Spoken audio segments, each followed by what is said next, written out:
What's up guys, this is going to be the shortest intro that you've ever seen on Carrot Corner Poker Education. This video is live play, it's solver work, it's sit in, sit out, play and study, the best of both worlds. I'm sure you're going to love it. If you do, smash the like button, let me know what you think in the comments. Don't forget to check out carrotcorner.com for all of our paid content. Let's get into this 200 zoom action on PokerStars.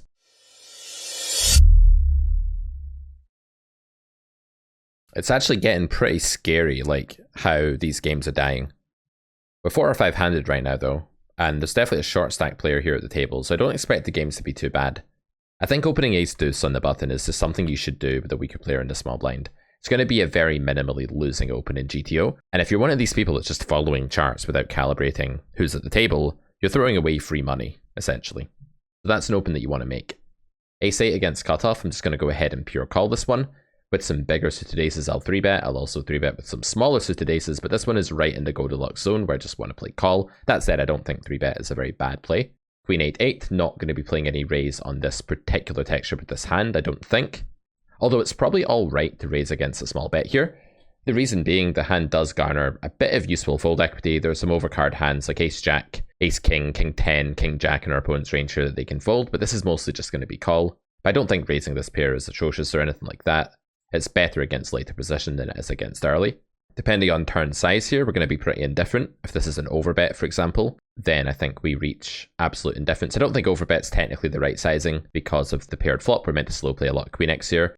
Our range is a little bit more polarized than it would be on some other boards, so just betting this sizing makes some sense. I'm going to guess that ace 8 is still pure calling here, just unblocking lots of bluffs, the ace just being a reasonable card for that reason. The 8 blocking a little bit of value. As bluff catchers go, I'd say this is slightly better than average, so we're going to be calling the turn. On the river though, this is obviously a fairly bad bluff catcher in our range now. Definitely down there. We do still unblock combos of 10-9, Jack-9, Jack-10, etc. This is an interesting one actually. Will my hand ever call the river in theory? I do have some flushes, I have some queen x. That'll be the bulk of my calling range. I probably do need to call some of my 8x combos, and the ones that don't block a jack or a 10 are probably going to be in there. I'm going to fold this time. I don't have my RNG up. I think this will be more fold than call, but I do think there might be some call for this combo. Let's have a look at this in a solver and find out. Alright, so let's have a look at this one. What I've done is I've asked the opponent to range bet the flop. I think this is by far the most likely thing that most people are doing. There will be people building a checking range, blah, blah, blah, but I think this captures the reality the most closely. The villain goes for third pot here. Ace 8, we are allowed to do a little bit of raise. As I said in the recording, it's going to be some raise and some call, but I just decided to do the most common action because I didn't have the RNG up. I'd forgotten to turn it on. I do usually use it in that pool because it's quite a lot of regs, and I do want to play something closer to a kind of optimal strategy. So we did call there, which is obviously fine. The turn is a 7 of clubs, and villain's main sizing on these nodes is not going to be an overbet, as you can see. It's just going to be the B68, and to understand that, it really does come down to the relative polarization of the two ranges. This is a little bit of a more advanced topic. We cover it greatly in grades 2 and 3 of the Carrot Poker School, but I'll give you guys a little snapshot of the ranges here just so you can see what's going on. In many turn nodes, the out-of-position player's range will have very few to none of these dark green hands that are enjoying a lot of EV. If you look at the EV of these hands here, you can see that it's a hell of a lot of chips. The pot currently has 91 chips in it, and hands like Queen 6 and Queen 5 are not just entitled to all of the pot in EV, but even more. So Queen 5 here has 114 chips in EV, meaning that's the average payout for this hand at this point. That's what it's likely worth. Folding would be 0, just for comparison. A hand that never wins would have an EV of 0. There is no sunken cost EV reflected here. The money you've put in is gone. So that's a hell of a lot of money that these hands are worth. And if we have found the slow plays at the right frequency on the flop, then it doesn't really make much sense for villain to go ahead and use an overbet sizing on the turn, because they don't enjoy the same monopoly over the nuts, the same nut advantage or uniqueness as they would in most turn spots. For example, if this board was something like Queen 8 Deuce 3 Rainbow, then they would have a massive nut advantage. We would have none of these hands in dark green. Our whole range would be hands that are entitled to less of the pot in yellow or orange, and then villain can leverage that nut advantage and use a really big sizing. There's a very big disconnect between nut advantage and range advantage where poker learners are just not understanding that these are distinct things. That's why in the Carrot Poker School I take great emphasis right from grade 1 to spell out that range advantage is the thing that controls your bet frequency, how often you want to put money into the pot, as well as how polarized the ranges are compared to each other. And nut advantage is the thing that really determines sizing. And again, range polarization will have a say on that as well. But the overarching theme here is that these are distinct factors. They're not the same thing.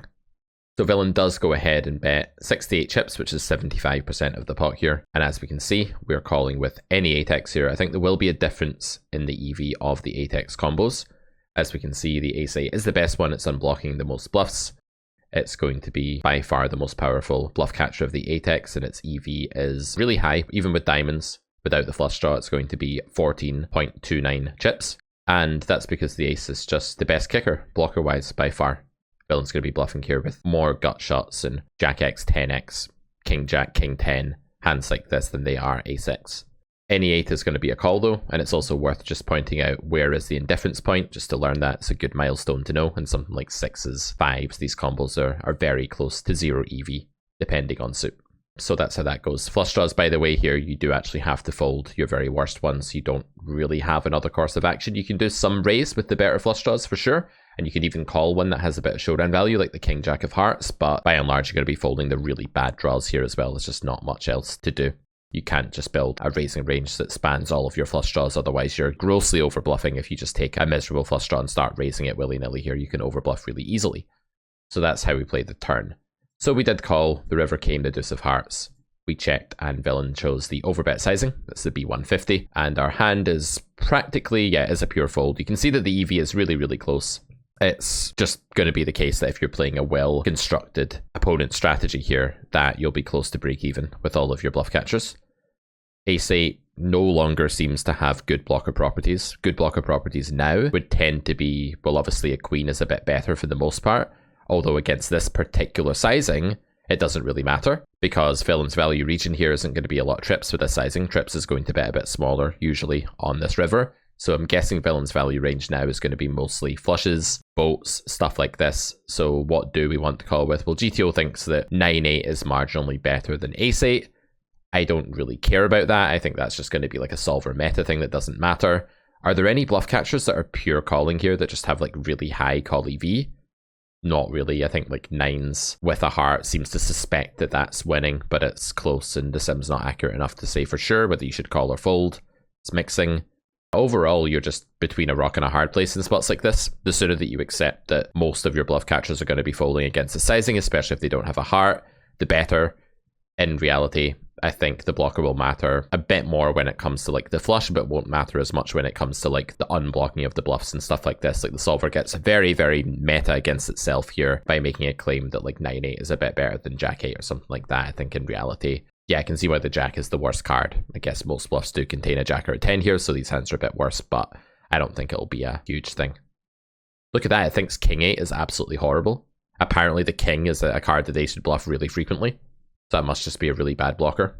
So they're using like a lot of King Jack 1 heart combos as a bluff and stuff like this. So when you have the other card, you're just blocking their highest frequency bluffs. But this is getting very, very meta. This isn't really what you guys should be focused on. The most important thing is obviously that the hand is an indifferent call in theory, and then is the spot overbluffed or underbluffed? It's kind of hard to say, like at face value, whether this is overbluffed or underbluffed. I think there are some hands here that you can lose control with. Like if you follow through with your missed gutters that don't have a heart, you can overbluff pretty easily. By the same token though, you do have to bluff almost every time when you do have a heart. I think people will find that with the heart blocker. If I had to guess, actually, I think this spot's probably overbluffed. I maybe missed the trick here. Like looking at this again now, I could definitely see, let's look at the actual overbet size. What are they meant to bluff with for that sizing? Mainly just the heart combos. Like if they ever take a hand like 10-9 of diamonds and do this with it, they're just seriously overbluffing. So yeah, I was playing in GTO mode there, but exploitatively, if I had to lean one way or the other, I think I would lean call here. I think it's probably a bit easier to overbluff than it is to underbluff this spot. All right, let's play some more. Pocket 7s here against recreational player. I'm just going to make a small 3-bet at this stack depth. I'm not too bothered about the sizing here as long as I keep it down. And that's because jam like this is going to happen a bit more often. And the times I don't want to call off a jam which I think this is one. I think I'd want to have something like 9s plus ace queen suited plus to call this off. I think 7s is a little bit flimsy in this spot. It's not a million miles away from a call, but I think we're taking the worst of it for sure, and we are going to fold. And the reason I downsize my 3-bet is that it won't really matter too much what sizing we make it in terms of what the recreational player is going to continue with, but we will save a bit of money with these raise fold hands. There's nothing even wrong in a spot like that with making it bigger when you have a hand that you're going to call off and smaller when you have a hand that you're going to fold, because you're just increasing the pot size with a really good hand. Okay, same thing again, small 3-bet here with king queen, a hand that we're obviously going to be folding to jam, but this player very unlikely to be sensitive to sizing. They check the flop. You can go a number of different ways here. You can use small c-bets, you can use bigger c-bets, you can do lots of different stuff. I'm going to just err on the side of going small with my bluffs here. Again, I don't think this player is likely to be super elastic. At the speed that they're actually acting here, I'm inclined to think that fold equity is below average here. This is a turn we'd want to be quite selective on anyway, or a little bit selective at least. I do think two really big cards like king queen could bet in GTO here. I'm actually going to check in reality though. The way this player is behaving, I think this is a player that we just want to be mainly value betting against. I think tripling or doubling against that snap flop timing, just the extreme speed of it, it's just going to be slightly worse than it would be in theory. So just looking to give up this one.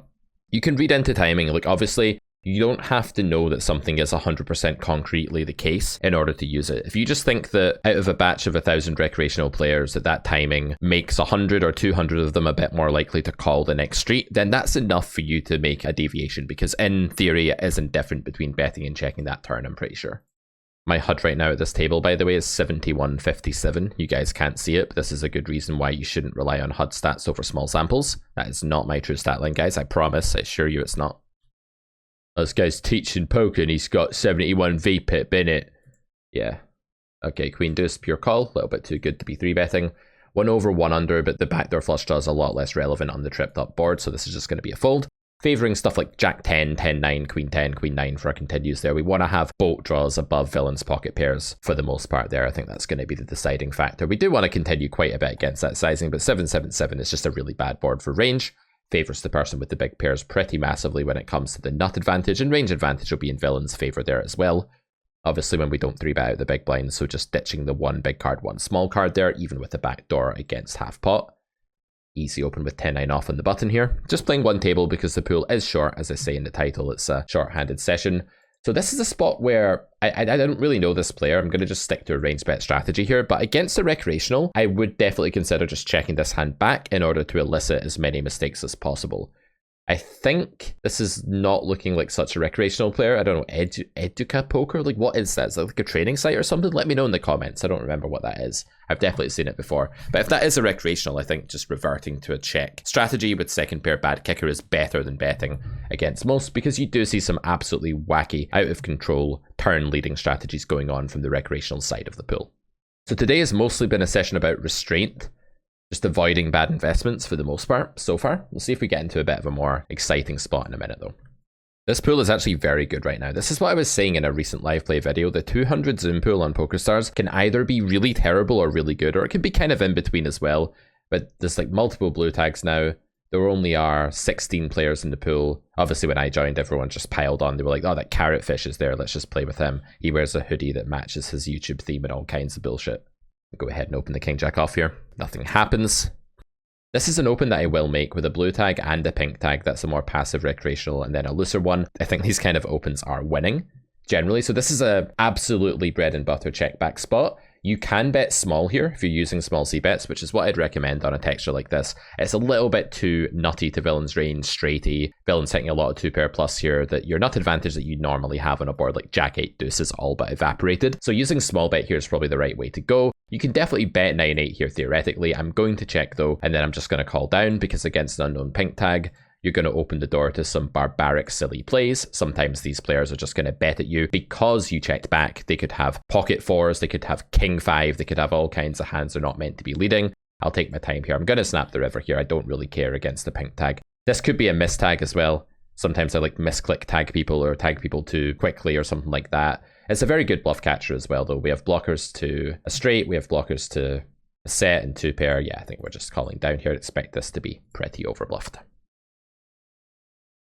Okay, has the value hand this time, but that's fine. The idea with weaker players is that when you leave their range wide, lines like bet, when they have an unfiltered range, are just going to be very overbluffed. While the results of that hand didn't indicate that, the results of one hand mean absolutely nothing. And what you really want to do in order to get a foothold in how exploitative data-driven play works is get an exploitative data-driven course. And that's exactly what Grade E of the Carrot Poker School is. Grade E is a course all about interpreting mass data reports. We've taken very big samples across the stakes that most of you guys play, and we have looked at how your opponents are behaving in almost every common and important poker situation. Grade E gives a rating to every spot. It outlines where people are overfolding, underbluffing, overbluffing, and there's also some fun lectures on taking some unconventional lines to mess up your more studied reg opponents as well and put them out of your comfort zone. You can find out how to do that and know the pool tendencies in every spot with Grade E of the Carrot Poker School coming out this August at carrotcorner.com. Stay tuned for that one. Meanwhile, back to the table. We have opened ace queen here in the cutoff. We've flopped top two. Ace queen 6 two-tone. This is a board I'm just going to be playing big sizing on. The nut advantage on the double Broadway board is a bit better than it is on the single Broadway board for the most part, and the opponent has a bit more of a mergy range because they start to have a lot of that second pair. So there's way more stuff in their range there that's mediocre and yellow in terms of EV and PIO Solver, if you remember that display that we brought up earlier, and therefore your range is a bit more polar by comparison. You can start to size up in that situation for sure. Okay, ace-8 offsuit against the min open. I believe this is a weaker player. They started with 99.5 big blinds. Let's call. 7-3 deuce. I'll probably just peel a c-bet here with good showdown value ace-x. Now we're just checking down. There's no reason to do anything else. No reason to bluff river with this much showdown value. We're going to do rather well here, but we can't beat the ace-king of clubs. Okay, facing 2.5 with the queen 8. We're going to be rolling a bit of 3-bet here. We call this time. Queen 8 is like close to having a straight draw. Doesn't quite have a straight draw, I don't think. Does anyone remember Tough Fish, the guy that would count out whether he had a straight draw? He'd be like 7, 8, 9, queen, god damn it! And he'd get really mad that he didn't have a straight draw or straight. Sometimes he just wouldn't even know he had a straight for like a long time. I've done that myself though. This is super close actually, this spot. This is like right on the borderline. Am I allowed to raise queen 8 here? I'd imagine I can on like a really low roll, and I've just rolled really low. This might not be correct. Might be a bit of a stretch, but I think it's going to be fine at a low frequency with these backdoors. I think there's just enough nutted backdoor going on that this is fine. Normally with naked backdoors on boards where you can have a lot of front door draws, you have to be a bit careful. This one I believe will be okay though. We'll check it after. Definitely going to be a pure check fold on this ace turn. This ace turn is really awful for our range. If anyone has ace high here, it's much more likely to be our opponent. We can have a little bit of ace 8, etc., but not doing a lot of betting here. And this node right here is one of the least folded nodes in the game tree. Just going to give it up. It's severely underfolded when you raise flop and it goes check, check on turn. If you haven't raised flop, like it's just gone check, check, check all the way to the river, that's totally different. But when you've caused this filtering in your opponent's range, you really want to be giving up the river there as well. They have far too much showdown value driven hands, and they're just not going to be mixing much fold at all. You have a very thin value range. It doesn't look like you rep very much, just not going to be a spot in which you can generate very much fold equity. What we're going to do, guys, is we're going to finish off this session. We're going to play our free hands. Then we're going to have a look at that hand and see if the flop raise is okay. I think it is. I did roll a 0 out of 100 as well, if that's even possible. So you can't get much lower than a 0 on the RNG. And for me, because I'm not a psychopath, low numbers are aggressive. Wait, is that the psychopathic way to have it? I forget. What way do you do your RNGs, guys? Let me know in the comments. Do you have high number aggressive or low number aggressive? I'll be folding to the 3-bet with this hand at the bottom of our range. Open pocket 6s here in the hijack. Let's see what transpires. Flop is set. Nice way to end the live play portion of the video. King 6-3, this is a board where our opponent's range is a bit more polar than it would have been on the King Queen 3 or Ace Queen 4 that we looked at before. They have less second pair here, they have a lot more trash, and then King X, so yeah, we're just going to go small. They're meant to raise at a reasonable frequency here. On the turn though, this is an example of where their range is mostly just capped yellow hands. They're not going to have any green hands here, green hands being really high EV ones, yellow ones being medium. They're going to have some bad orangey red hands as well that just have to fold here. But yeah, this is a classic overbet spot, pure overbet with 6s. Whenever you feel like your range just has a massive monopoly on the very best hands your opponent just can't have, and the turn is really brick looking, that's a sign that you should be overbetting. I don't expect ace-jack to really be in anyone's range here, apart from maybe some ace-jack of spades or hearts actually. Maybe a little bit of ace-jack of clubs as well, but I'm going to just go ahead and overbet river as well. I could jam, but on this card it's a little bit unclean. Jam is probably still okay, but I think jam works a little bit better on something like a 3 or a deuce or something like that. So we'll just go ahead and overbet again. We do get the fold, unfortunately. Jack 8 on the button. This will be a playable one. We will open it, especially with the shorter stack player in the big blind. This makes a really big difference to your EV, guys. If you're not noticing this, you're definitely missing a trick or two. Always want to be opening these marginal ones. If this player knows this, they can 3-bet the absolute shit out of me here and exploit me, which they might. This is definitely a reg, I think, from the sizing schemes they've been using. Anyway, let's have a look at that final hand before we wrap up, and we'll see what we think of my play. Okay, so this one's pretty interesting, guys. I didn't tell Villain to range bet this time, but as you can see, if you're using a small sizing on 973, pretty good board for Villain's range, then the sizing is up there anyway, like 80.39% bet for the in-position player for the button. What we see next is that our hand is actually a pure raise. This is something really weird. Like, I rolled this. I thought I could probably fold it sometimes as well. I didn't think it would be like a disaster to fold, but when people are betting this often, I guess you have to be kind of careful. Let's have a look at the EV difference here between raising and calling. So raise is slightly better than call, and both of them are considerably better than fold. So folding this hand is kind of a no-no. I thought it would be much closer to 0 than this. So this just goes to show that even with decent knowledge of GTO, there are still some situations where I'm a little bit off. I figured that actually against pool, like, I would never fold given that they're range betting, but I thought GTO would recommend some fold when they're betting less than range, but I guess against 80%, you're just continuing there. So flop is obviously forced, apparently, according to theory, but I think call and raise are likely pretty close in reality. So we did raise there. Let me just have a look at the turn now. So the turn was the Ace of Diamonds. This is a card that I think is really low EV for our range. Let's take a look at how we're actually doing here. So we only have 97 chips of a pot that's 217. So not very many at all. Unless we actually have the flush draw here, which we didn't, then it's a forced give up. This is something I talk about in the Carrot Poker School Grade 3 Lecture 4. That's, I guess, it's one of the Grade 3 lectures. And is this rule called Crow's Rule. I named some of the rules after animals after a while. Don't ask me why, I just wanted like to put a picture next to it and try and make it memorable. You could probably give it a more technical name, but Crow's Rule was essentially the idea that if you check raise the flop, give you a freebie right out the Carrot Poker School Grade 3 here.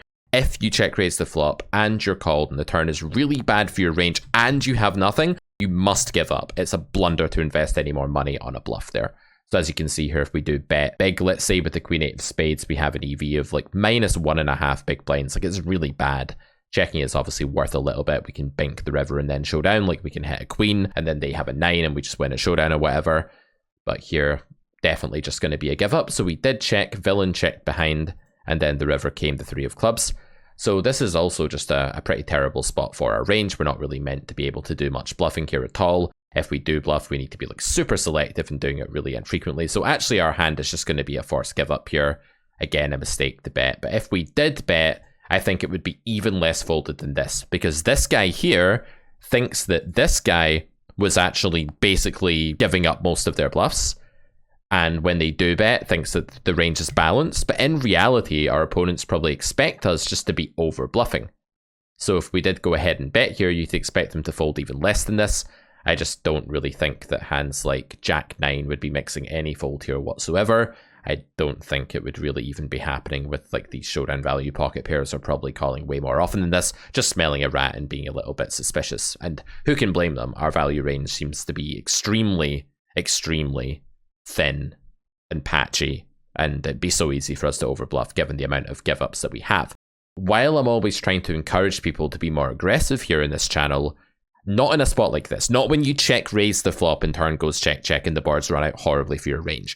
It's very obvious to your opponents that you're just over bluffing if you start bluffing willy-nilly there. It's very, very easy to over bluff. So as I said, Grady is coming out in August. I'm super excited. We're putting the finishing touches on the website right now. We're going to be changing it such that all of the content is streamable via Carrot Corner, so you don't have to download any clunky files and unzip anything anymore. You will just be watching everything right off of Carrot Corner, like a proper site. And I hope you enjoyed this study, play, review session. It was kind of a mix of everything. Hope you liked it. If you want to talk about any of the hands, let me know, and I'll see you back here very soon for another video on Carrot Corner Poker Education. Bye for now, guys.